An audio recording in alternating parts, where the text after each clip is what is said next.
नमस्कार.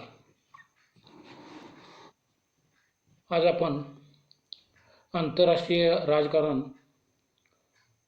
Paper number 9 या विषयातील तिसरा टॉपिक राजनय, अर्थ व प्रकार आणि राजनैतिक कार्ये या संबंधीची या प्रकरणातील माहिती आपण घेणार आहोत. यापूर्वीच्या तासाला आपण आंतरराष्ट्रीय राजकारण या पेपर नंबर 9 मधील पहिला टॉपिक आंतरराष्ट्रीय राजकारणाचे स्वरूप, व्याप्ती, महत्त्व आणि आंतरराष्ट्रीय राजकारणाचे दृष्टिकोन, आदर्शवादी दृष्टिकोन आणि वास्तववादी दृष्टिकोन हे दोन दृष्टिकोन पाहिलेले आहेत.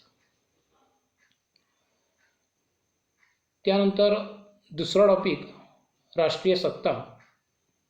त्यामध्ये सत्ता म्हणजे काय, सत्तेचा अर्थ आणि सत्तेचे राष्ट्रीय सामर्थ्य वाढवणारे घटक किंवा सत्तेचे घटक या दृष्टिकोनातून वेगवेगळे सत्तेचे घटक, भौगोलिक घटक असेल, त्याचप्रमाणे वेगवेगळ्या प्रकारचे जे घटक आहेत ते आपण या ठिकाणी पाहिलेले आहेत. तिसऱ्या टॉपिकमध्ये राजनय आणि त्याचा अर्थ, प्रकार आणि कार्ये, राजनैतिक कार्ये असा भाग आपल्याला विचारात घ्यायचा आहे. राजनैतिक यंत्रणा ही परराष्ट्र धोरण अंमलात आणणारी एक महत्त्वपूर्ण साधन सामग्री असून परराष्ट्र धोरण हे राजनैतिक साध्य असते. राष्ट्राचे हित सुरक्षित ठेवण्याचे आणि त्यामध्ये वाढ करण्याचे एक प्रभावी साधन म्हणून राजनयाचे महत्त्व प्राचीन कालखंडापासून ते आधुनिक कालखंडापर्यंत असलेले दिसून येते. राष्ट्रांचे जे संबंध प्रस्थापित होत असतात ते संबंधही राजनयाच्या माध्यमातून प्रस्थापित होत असतात. आंतरराष्ट्रीय राजकारणाचे महत्त्वाचे अंग म्हणून राजनय किंवा कूटनीतीचा उल्लेख केला जातो. आंतरराष्ट्रीय राजकारणात कोणत्या तत्वांचा, माध्यमांचा, साधनांचा वापर कौशल्याने करावा लागतो. म्हणून सध्याच्या राजकारणातील राजनय हा एक अविभाज्य भाग बनलेला आहे. दोन देशांच्या संबंधामध्ये सहकार्य अपेक्षित असते आणि ते राजनयाने साधले जाते. राष्ट्रातील समानता राजनयाद्वारेच आणता येऊ शकते. सामूहिक सुरक्षितता असेल, सत्ता संतुलन असेल, यांचाही संबंध राजनयाशी येत असतो. राजनय म्हणजे परराष्ट्र धोरण ठरविण्याची एक प्रक्रिया असते. राजनयिक संबंध परराष्ट्रातील कार्यालयाकडून राजदूत व राजनयिक प्रतिनिधीद्वारे स्थापन केले जातात. राजनयिकने जे कार्य करतात त्यांनाच राजनयिक व्यवहार असं म्हटलं जातं. राजनय हा शब्द डिप्लोमसी या इंग्रजी शब्दापासून बनलेला आहे. इंग्रजी शब्द डिप्लोमसी हा ग्रीक डिप्लाऊन या शब्दापासून बनलेला आहे. डिप्लाऊन याचा अर्थ मोडणे किंवा घडी करणे असा होतो. रोमन काळात पासपोर्ट किंवा रस्त्यावरून चालण्यासाठी अनुमती पत्र दिले जात असे आणि त्या अनुमत पत्रावरती डिप्लोमा असा शब्द कोरलेला असे. डिप्लोमा शब्द सरकारी पत्रावर वापरला जाऊ लागला आणि हळूहळू हा शब्द विदेशाशी किंवा संधी तह कराराशी वापरण्यात येऊ लागला. अशा प्रकारे डिप्लोमसी या शब्दाचा उपयोग 250 ते 200 वर्षापासून किंवा पूर्वी करण्यात येऊ लागला. साधारणपणे डिप्लोमसी याचा अर्थ कूटनीती किंवा कुटील नीती म्हणून ओळखला जातो. काही वेळेला कूटनीतीचा अर्थ षडयंत्र, कपट, विश्वासघात या अर्थाने केला जातो. आर्य चाणक्याने म्हणजेच कौटिल्याने जी राजनीती केली ती कुटील नीती केली. त्याच्या अर्थशास्त्रम या ग्रंथात कूटनीती त्याने सांगितलेले आहे. मॅकियावेलीने आपल्या दी प्रिन्स या ग्रंथात कूटनीतीचे समर्थन केले आहे. कौटिल्याप्रमाणेच कपट, विश्वासघात या मार्गाने राष्ट्रहित साधणे म्हणजे डिप्लोमसी असा अर्थ घेतला जातो. राजनीतीच्या वेगवेगळ्या विचारवंतांनी वेगवेगळ्या व्याख्या केलेल्या आहेत. मॉर्गॅन्तो या विचारवंताने आपल्या पॉलिटिक्स अमंग नेशन या ग्रंथामध्ये शांततेय मार्गाने राष्ट्रहित वृद्धी करणे म्हणजे राजनय अशी व्याख्या केली आहे. तर अर्नेस्ट सातो यांनी राजनय स्वतंत्र राज्याचे परस्पर राजकीय संबंध कार्यान्वित करण्यासाठी केलेला प्रयोग आहे. त्यातूनच शांततापूर्ण रीतीने राज्यातील संबंध ज्या साधनाद्वारे प्रस्थापित केले जातात त्यास राजनय असे म्हणतात, असं अर्नेस्ट सातो यांनी म्हटलेलं आहे. तसेच महेंद्र कुमार यांच्या मते देशाचे प्रश्न सोडवण्यासाठी करावयाच्या वाटाघाटी बोलणी म्हणजे राजनय. थोडक्यात राजनय हा परराष्ट्र धोरणाचाच एक भाग मानला जातो. प्राचीन काळापासून आधुनिक कालखंडापर्यंत राजनयाचा उपयोग होताना दिसून येतो. या राजनयाचे प्राचीन कालखंडापासून आधुनिक कालखंडापर्यंत वेगवेगळ्या प्रकार पडलेले आपल्याला दिसून येतात. त्या विविध प्रकारांचा आपल्याला यामध्ये अभ्यास करायचा आहे. त्यामध्ये जुना राजनय, नवा राजनय, गुप्त राजनय आणि प्रकट राजनय, लोकशाही राजनय आणि हुकुमशाही राजनय, परिषद राजनय, संसदीय राजनय, व्यक्तिगत किंवा शिखर राजनय असे वेगवेगळे राजनयाचे प्रकार आपल्याला पाहावयास मिळतात. या प्रकारांची माहिती आपल्याला यामध्ये घ्यायची आहे. त्या दृष्टिकोनातून पहिला जो प्रकार येतो तो जुना आणि नवा राजनय. जुना आणि नवा राजनय हे राजनयाचे दोन प्रकार पाडले जातात. ते राजनयाच्या कार्यपद्धतीवरून पाडले जातात. आधुनिक कालखंडामध्ये राष्ट्रराज्याच्या पद्धतीचा उदय झाल्यानंतर राजनयाच्या कार्यपद्धतीमध्ये आमूलाग्र बदल झाला. राजेशाही संपून लोकशाही सर्वंकष शासन पद्धती निर्माण झाली. त्यामुळे राजनयाचे स्वरूपही बदलले. कालानुसार जुना राजनय आणि नवा राजनय असे प्रकार सोयीनुसार निर्माण करण्यात आले.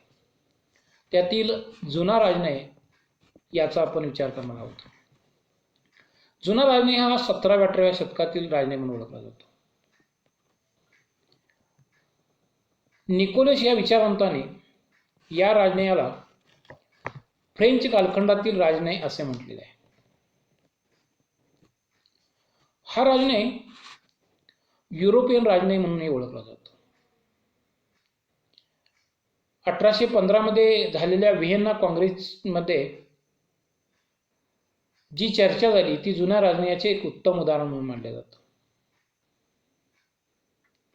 हा राजनय युरोप खंडात शांतता टिकवून ठेवण्यासाठी प्रयत्नशील असलेले दिसून येते. राष्ट्रांच्या मधील असलेले मतभेद मिटवण्याचे प्रयत्न करून युरोप खंडात दीर्घकाळ शांतता प्रस्थापित या राजनयाने केली होती. या राजनयाचे स्वरूप वेगवेगळ्या वैशिष्ट्यांच्या आधारे आपल्याला सांगता येईल. पहिलं वैशिष्ट्य आहे ते म्हणजे जुन्या राजनयामध्ये सत्ता संतुलनाची भूमिका घेतली जात होती, तडजोडीची भूमिका घेतली जात होती. राष्ट्रातील प्रश्न शांततेच्या वाटाघाटीच्या मार्गाने सोडवून शांतता प्रस्थापित करणे ही भूमिका या राजनयाची होती. जुन्या राजनयाच्या कालखंडामध्ये युरोप खंडात लहान लहान सार्वभौम राज्ये होती. त्यांचे स्थानिक प्रश्न सोडवताना संघर्ष, मतभेद होत असत. राजनयाने हे स्थानिक प्रश्न संघर्ष, तडजोड, वाटाघाटीच्या मार्गाने सोडवत. त्यामुळे सत्ता प्राप्तीची महत्वाकांक्षा ठेवून लढणारी राज्ये त्या काळात नव्हती. जर्मनी असेल, इटली असेल, फ्रान्स असेल, ऑस्ट्रिया असेल, पोलंड असेल, यांचे प्रश्न स्थानिक स्वरूपाचे होते. ते शांततेच्या तडजोडीच्या मार्गाने सोडवले जात असत. आणि त्यामुळे जुना राजनय हा सत्ता संतुलनवादी किंवा तडजोडीचा राजनय म्हणून ओळखला जातो. सहजासहजी वाटाघाटी करून प्रश्न सोडवणे, कोणत्याही प्रश्नाचे महत्त्व निर्माण न करता जुन्या राजनयात वाटाघाटीच्या मार्गाने प्रश्न सोडवले जात असत. आणि युरोपियन राष्ट्रांच्या पुरताच हा राजनय असल्यामुळे जी काही आशियन, आफ्रिकन, अमेरिकन खंडामध्ये त्यांच्या वसाहती होत्या, साम्राज्य होतं, त्या ठिकाणी ते आपापल्या परिस्थितीनुसार त्या ठिकाणी साम्राज्य विस्तारामध्ये राजकीय कारभार ते करताना दिसून येत होतं. परंतु युरोपमध्ये शांतता प्रश्न वाटाघाटीने सोडवण्याची भूमिका निर्माण करून शांतता प्रस्थापित करण्याचे प्रयत्न होत होते. आणि त्यामुळे तो राजनय सत्ता संतुलनवादी, तडजोडवादी राजनय म्हणून ओळखला जातो. दुसरा मुद्दा येतो तो म्हणजे जुना राजनय हा राजघराण्याशी संबंधित होता. जुन्या राजनयाच्या कालखंडामध्ये राजेशाही शासन पद्धती असल्यामुळं हा राजनय राष्ट्राचा राजनय नसून राजघराण्याचा राजनय म्हणून ओळखला जातो. राजा हा सार्वभौम सत्ताधारी असल्यामुळे राज्याचे परराष्ट्र धोरण हे राजाचे परराष्ट्र धोरण म्हणून ओळखले जात असत.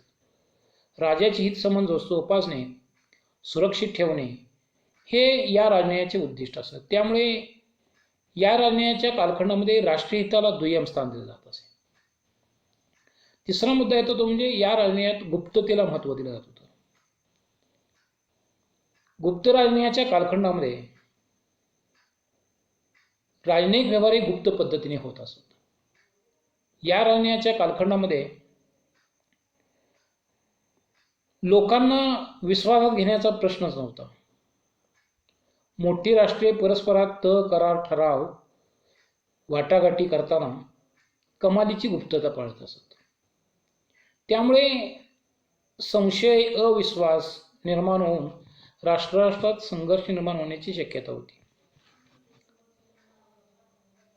जुन्या राजनयाच्या कालखंडामध्ये राजनयिक व्यवहार गुप्त पद्धतीने होत असल्यामुळे राजनयिक व्यवहारावरती जनमताचा प्रभाव पडत नसे. गुप्त तह, करार, वाटाघाटी करण्याची पद्धत सार्वभौम मानली जात होती. उदाहरणार्थ बिस्मार्कने रशिया, जर्मनी, इटली देशांशी अनेक गुप्त करार केले होते.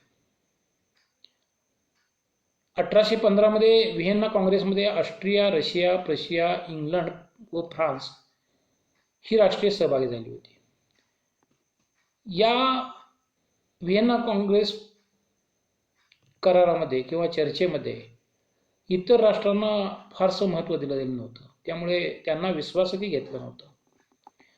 निर्णय जे वाटाघाटी होत असत त्याचे निर्णय गुप्त पद्धतीने ठेवले जात असत. आणि त्यामुळे हा राजनय गुप्त राजनय म्हणून ओळखला जातो. तसंच हा राजनय प्रतिष्ठा निरपेक्ष राजनय म्हणून ओळखला जातो. प्रतिष्ठा निरपेक्ष राजनय हे एक या राजनयाचे वैशिष्ट्य आहे. जुन्या राजनयाच्या काळात कोणतेही प्रश्न प्रतिष्ठेचे न करता वाटाघाटीच्या मार्गाने, तडजोडीच्या मार्गाने कसे सोडवता येईल व राष्ट्रातील समस्या युद्धाच्या मार्गाने न सोडवता शांततेने कशा सोडवता येतील याचा विचार केला जात होता.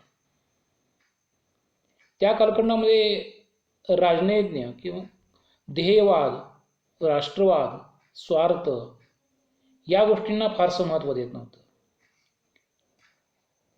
युरोपातील राष्ट्रांचे संबंध कौटुंबिक संबंध स्वरूपाचे असून कुठलाही प्रश्न युरोपपुरताच मर्यादित होत होता. त्यामुळे कोणताही प्रश्न सोडवत असताना प्रतिष्ठा निर्माण करणे ही या राजनयाची भूमिका कधीही नव्हती.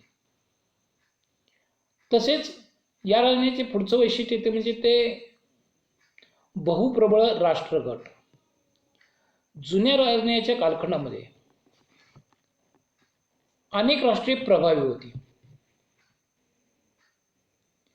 तसेच या प्रबळ राष्ट्रांच्या मध्ये परस्पर संबंध निर्माण झाले होते. त्यामुळे ही राष्ट्रे आपला गट बदलून वेगवेगळ्या राष्ट्रांशी गट निर्माण करत असत किंवा मैत्री निर्माण करत असत. त्यावेळेला एखादे प्रबळ राष्ट्र दुर्बल राष्ट्राशी मैत्रीपूर्ण करार करत असत. त्यामुळे सत्ता संतुलन घडत येत असत. युरोपियन राजनयाच्या कालखंडामध्ये कोणत्याही राष्ट्राशी हातमिळवणी करून राजनयिक उद्दिष्ट साध्य करीत असत. त्यामुळे युरोपातील प्रश्न त्वरित निर्णयास जाताना दिसून येत असत. अशा वेगवेगळ्या वैशिष्ट्यांच्या आधारे आपणास जुन्या राजनयाचे स्वरूप आणि वैशिष्ट्य या ठिकाणी सांगता येईल. दुसरा राजनय येतो त्यामधील म्हणजे नवा राजनय. जुन्या राजनयाच्या कालखंडामध्ये काही बदल झाला. उदाहरणार्थ आधुनिक राजनय म्हणूनच नव्या राजनयाचा विचार केला जातो. नवा राजनय हा 20व्या शतकातील राजनय मानला जातो. निकोलसच्या मते अमेरिकेचे राष्ट्राध्यक्ष वुड्रो विल्सन यांनी पहिल्या महायुद्धानंतर जी 14 कलमी जाहीर केले त्यावेळेपासून नव्या राजनयास प्रारंभ झाला असं म्हटलं जातं. त्याचबरोबर जुन्या राजनयाचे ऱ्हास होण्यास कारण म्हणजे लोकशाही राष्ट्रांचा उदय असेल, संयुक्त राष्ट्र संघटनेचा उदय असेल, अमेरिकेचे जागतिक राजकारणात केलेला प्रवेश असेल, दळणवळणाच्या साधनात झालेली प्रगती असेल, या अनेक कारणांच्यामुळे जुन्या राजनयाचा ऱ्हास झाला आणि या नव्या राजनयाचा उदय झाला दिसून येतो. नवीन राजनयात वाटाघाटी करून प्रश्न सोडवण्याची जरी पद्धत स्वीकारली जात असली तरी या राजनयात लोकांना किंवा लोकमताला महत्त्वपूर्ण स्थान होते. तसंच या राजनयात गुप्त पद्धतीने चर्चा वाटाघाटी करण्याची पद्धत नव्हती. त्यामुळे हा राजनय खुला राजनय म्हणूनही ओळखला जातो. लोकाभिमुख राजनय म्हणूनही ओळखला जातो. या राजनयाचे पहिलं महायुद्ध संपल्यानंतर वर्साईचा तह जो झाला 1919ला त्यावेळेपासून या नव्या राजनयाचा प्रारंभ समजला जातो. या नव्या राजनयाची वैशिष्ट्ये जर आपण विचारात घेतली तर पहिलं वैशिष्ट्य ते म्हणजे खुला राजनय. आधुनिक राजनय काळातील हा खुला राजनय हा उघड राजनय किंवा खुला राजनय म्हणून ओळखला जातो. जुन्या राजनयाच्या कालखंडामध्ये वाटाघाटी करत असताना गुप्त व्यवहार, गुप्त चर्चा करण्याचे कार्य राजनयने करीत होता. ते बंधन आता राजनयन्यावर राहिलेले नाही. तसेच आजच्या कालखंडामध्ये संसदीय शासन पद्धतीमुळे राजकीय व्यवहारांची चर्चा कायदे मंडळात प्रसार माध्यमाद्वारे होत असल्यामुळे आजच्या राजनयाला गुप्ततेला कोणतेही महत्त्व राहिलेले नाही. आजचा राजनय हा लोकमतानुसार चालणारा राजनय म्हणून ओळखला जातो. केवळ शासनापुरतीच मर्यादित हा राजनय न राहता जनतेच्या विचारांशी संबंधित हा राजनय राहिलेला आहे. जनतेला दोन्ही बाजू माहीत झाल्यामुळे लोक शिक्षणाचे कार्य होते. यामुळे जनतेची प्रतिक्रिया महत्त्वाची मानली जाते. दुसरा जो वैशिष्ट्य आहे ते म्हणजे प्रशिक्षित राजनयज्ञ. आधुनिक राजनयज्ञ हा प्रशिक्षित, शिकलेला, अनुभवी, परराष्ट्र धोरणाचा अभ्यास असणारा असतो. राजनयज्ञ ही एक कला आहे. त्यामुळे प्रशिक्षित व्यक्तीची निवड स्पर्धा परीक्षेतून केली जाते. त्यामुळे आधुनिक राजनयातील व्यवहार हे राजनयिक पद्धती, नियम यांना अनुसरूनच असतात. तिसरं वैशिष्ट्य ते म्हणजे आधुनिक कालखंडातील राजनय हा ज्या नव्या राजनयात आहेत त्यामध्ये राजनयज्ञाचे पारतंत्र्य असते. आधुनिक काळात दळणवळणाची साधने किंवा संपर्काची साधने उपलब्ध असल्यामुळे जुन्या कालखंडामधील राजनयज्ञ इतकं स्वातंत्र्य आधुनिक राजनयातील राहिलेलं नाही किंवा नव्या राजनयातील राहिलेलं नाही. सातत्याने राजनयिक व्यवहारामध्ये मंत्रालयाकडून किंवा पंतप्रधानाकडून सातत्याने हस्तक्षेप होऊ शकतो आणि त्याद्वारे राजनयज्ञाला वेगवेगळ्या प्रकारच्या सूचना दिल्या जातात. इतकेच नव्हे तर राजनयज्ञाने केलेले करारांना अंतिम संमती ही सिनेटची किंवा संसदेची आवश्यक असते. त्यामुळे प्राचीन राजनयज्ञाप्रमाणे आजच्या राजनयज्ञ स्वतंत्र व्यवहार करू शकत नाही. कधी कधी राष्ट्रप्रमुख स्वतः किंवा विदेश मंत्री स्वतः संमेलने, करार इत्यादीमध्ये भाग घेऊन राजनयिक व्यवहार करताना दिसून येतो. त्यामुळे राजनयज्ञाची प्रतिष्ठा कमी झाल्याचे दिसून येते. चौथं वैशिष्ट्य ते म्हणजे कार्यबहुलता. आधुनिक काळात राजनयज्ञाला केवळ राजकीय स्वरूपाचं कार्य करावं लागत नाही. राजकीय क्षेत्राबरोबरच आर्थिक असेल, सामाजिक असेल, सांस्कृतिक असेल, व्यापारविषयक असेल, स्वकीय नागरिकांचे संरक्षण असेल इत्यादी विविध स्वरूपाची कार्य करावी लागतात. त्यामुळे त्याच्या कामाचे क्षेत्र व्यापक बनलेलं आहे. पाचवं वैशिष्ट्य म्हणजे विश्वव्यापी कार्यक्षेत्र. आधुनिक राजनयाचे कार्यक्षेत्र विश्वव्यापी बनलेले आहे. जुन्या राजनयाच्या कालखंडामध्ये फक्त युरोपियन राजनय म्हणून ओळखला जातो, कारण युरोपपुरतंच ते राजनयाचे कामकाज होतं. युरोपमधील देशांचे इतर देशांच्यावरती वर्चस्व होतं आणि त्यामुळे युरोपियन राजनय मानला जातो. पण आधुनिक काळात अनेक देश स्वतंत्र झालेले आहेत. त्यामुळे ते राजनयिक व्यवहारामध्ये हस्तक्षेप करतात. तसेच जग परस्परावलंबी झालेलं असल्यामुळे एकमेकाशी सातत्याने संबंध असतो. आधुनिक राजनयाचा संबंध जगातील सर्व राष्ट्रांशी येतो. लोकमत विचारात घेऊन राष्ट्रातील संबंध प्रस्थापित केले जातात. पुढचं वैशिष्ट्य ते म्हणजे लोकशाहीचा स्वीकार. नवा राजनय उघड राजनय असल्यामुळे तज्ज्ञ, विचारवंत राजकारणी मंडळी आपले विचार व्यक्त करतात. राज्यकर्ते जनमत विचारात घेऊन परराष्ट्र धोरणाची आखणी करतात. हा राजनय अधिक लोकाभिमुख बनलेला आहे. परराष्ट्र व्यवहारात, परराष्ट्र संबंधामध्ये उदारमतवादी लोकशाही तत्वांचा स्वीकार केल्यामुळे राजनयाचे स्वरूप बदललेले आहे. थोडक्यात असं म्हणता येईल की आधुनिक कालखंडातील हा नवा राजनय ही जुन्या राजनयापेक्षा अधिक गुंतागुंतीचा असलेला दिसून येतो. नव्या राजनयातील राजनयिक व्यवहारांची माहिती सर्वांना होत असल्याने लोक राजनयिक व्यवहारावरती टीका करू शकतात. राजनयातील खरे स्वरूप लोकांच्या समोर येत असते. राजनयाचे लोकशाहीकरण झाल्यामुळे तिची अंमलबजावणी करत असताना ऐक्य वाक्यता आढळत नाही. काही प्रमाणात का होईना गुप्तता असावी लागते, ही राजनयिक व्यवहारांचे एक वैशिष्ट्य आहे.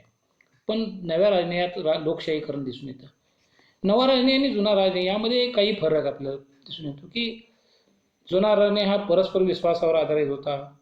आधुनिक काळात गटवादी राजकारण झालेलं आहे, त्यामुळे युद्धाचं, संशयाचं वातावरण निर्माण झालेलं दिसून येतं. जुना राजनय हा युरोप पुरता मर्यादित होता. आधुनिक राजनय हा जागतिक स्वरूपाचा झालेला दिसून येतो. जुन्या राजनयातील राजनयिक व्यवहार हे गुप्त स्वरूपाचे होते. तर आजच्या राजनयामध्ये जे काही राजनैतिक व्यवहार आहेत ते त्या ठिकाणी खुल्या किंवा प्रकट स्वरूपाचे असले दिसून येतात. जुन्या राजनयात जे निर्णय घेतले जात होते ते हरलेल्या राष्ट्राने किंवा पराजित झालेल्या राष्ट्राने गुन्हा केलेला आहे अशा अनुरागाने घेतले जात असत. त्यामुळे राष्ट्राच्या शक्तीच्या आधारे निर्णय घेण्याची प्रक्रिया जुन्या राजनयात होती. उदाहरणार्थ पहिल्या महायुद्धाच्या कालखंडामध्ये विजेती राष्ट्रांनी आपल्या इच्छेनुसार जर्मनीवरती अनेक मर्यादा लादल्या.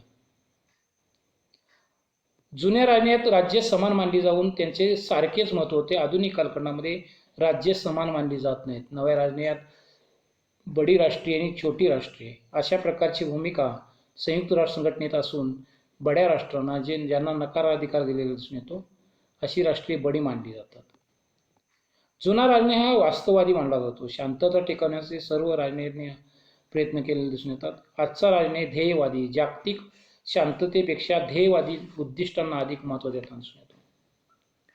जुन्या राजनयात राजनैन्यावर पूर्ण विश्वास ठेवला जात होता आणि राजनैन्य ही आपली जबाबदारी ओळखून राष्ट्रहित साधताना दिसून येतात. आज संशोधनामुळे राष्ट्रीय सरकारने राजनैन्यावर प्रत्यक्ष नियंत्रण असल्यामुळे राजनैन्य तेवढी जबाबदारी सांभाळताना दिसून येत नाही. जुना राजनयात अनुभवी, प्रशिक्षित, जबाबदार लोक राजनैतिक व्यवहार करत. त्यामुळे वाटाघाटी करताना दुसऱ्याच्या भावना जपण्याची वृत्ती राजनैन्याकडे होती. त्यामुळे विजेती राष्ट्रे सूडभावनेने युद्धात प्रवृत्त होत असत. आज अनुभवी, संयम, स्वाभिमानी राजनैतिक व्यवहार करताना इतरांच्या मान सन्मानाचा विचार न करता स्वराष्ट्राची प्रतिष्ठा वाढवण्याचा प्रयत्न करतात. प्राचीन राजनय हा गुप्त आणि प्रसिद्धीपासून अलिप्त होता, तर आजचा राजनय हा प्रचारतंत्रावर भर देणारा आणि जागतिक लोकमतास अनुकूल असलेला दिसून येतो. प्राचीन राजनयात आंतरराष्ट्रीय संघटना आपले प्रश्न सोडवण्यात प्रभावी होते. आजची संयुक्त राष्ट्र संघटना प्रश्न सोडवण्यात अपयशी ठरलेली आहे. जुना राजनय सत्ता संतुलन करण्यात कोणताही प्रश्न स्थानिक करून सोडवण्याचा प्रयत्न केला जात होता. आधुनिक कालखंडामध्ये राजनैतिक क्षेत्रामध्ये प्रश्न सोडवण्याची जी काही भूमिका आहे ती कमी असलेली दिसून येते. त्यामुळे आज तिसरे महायुद्ध झाल्यास जगाला विनाशकारी ठरेल असा आपल्याला दिसून येईल. अशा प्रकारचे वेगवेगळे फरक आपल्याला जुना राजनय आणि नवा राजनय यामध्ये सांगता येतील. यापुढचे जे काही राजनयाचे प्रकार आहेत ते आपण पुढच्या तासाला पाहणार आहोत. थँक्यू.